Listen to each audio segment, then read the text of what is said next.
IPL এর ইতিহাসে এক নতুন রেকর্ড। নিজেদের আগের রেকর্ড ভেঙে 25 কোটি 20 লক্ষ টাকায় অস্ট্রেলিয়ার অলরাউন্ডার ক্যামেরন গ্রিনকে দলে নিল কেকেআর। প্রশ্ন একটাই, কেন এত বড় অঙ্কের টাকা খরচ করলো কেকেআর? ক্যামেরন গ্রিনকে দলে নিয়ে কি বার্তা দিল কেকেআর? সবকিছু বলবো আজকের ভিডিওতে, তাই ভিডিওটি শেষ পর্যন্ত দেখুন। আইপিএল নিলামে ইতিহাস গড়ল কেকেআর। অস্ট্রেলিয়ার অলরাউন্ডার ক্যামেরন গ্রিন, তার দাম উঠল 25 কোটি 20 লক্ষ টাকা। এর আগে আইপিএল এর কোনো বিদেশি ক্রিকেটার এত দাম পায়নি। কেকেআর এর আগের রেকর্ড ছিল মিচেল স্টার্ককে 24 কোটি 75 লক্ষ টাকায় কিনেছিলেন। এবারও কেকেআর সেই রেকর্ড ভেঙে দিলেন। ক্যামেরন গ্রিনকে নিয়ে নিলামে তীব্র লড়াই। রাজস্থান রয়্যালস এবং চেন্নাই সুপার কিংস ক্যামেরন গ্রিনের জন্য দুই দলে ঝাঁপিয়েছিল। দাম বাড়াতে থাকে একের পর এক। শেষ পর্যন্ত কেকেআর লড়াই টিকে থাকে। ক্যামেরন গ্রিন চলে যায় কেকেআর এর ঘরে।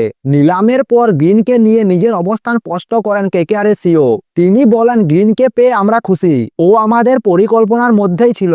আমরা জানতাম ওর জন্য প্রতিযোগিতা হবে। তবে একেবারে মরিয়া ছিল না কেকেআর। কেকেআর এর সিও বেঙ্কি মাইসর বলেন, অনেক সময় দাম খুব বেড়ে যায়। তেমন হলে হয়তো অন্যরকম ভাবতে হতো। গ্রিনকে নিতে আগ্রহী ছিলাম ঠিকই, কিন্তু মরিয়া ছিলাম না। 25 কোটি টাকা খরচ করে অলরাউন্ডার কেনার পেছনে ছিল কেকেআর এর পরিকল্পনা। তিনি আরো বলেন, নিলামের পরের অংশে সমস্যা হবে বলে মনে হলে আমরা ছেড়ে দিতাম। ভাগ্য ভালো, আমরা যতদূর পর্যন্ত যেতে পারতাম তার মধ্যেই গ্রিনকে পেয়ে গেছি। কেকেআর এর মতে, ক্যামেরন গ্রিন ব্যাটিং ও বোলিং দুই দলের জন্য বড় অস্ত্র। তার উপর আবার আইপিএল খেলার অভিজ্ঞতা রয়েছে তার। সব থেকে গুরুত্বপূর্ণ বিষয়, ক্যামেরন গ্রিনকে দেখা হচ্ছে আন্দ্রে রাসেলের ভবিষ্যৎ বিকল্প হিসেবে।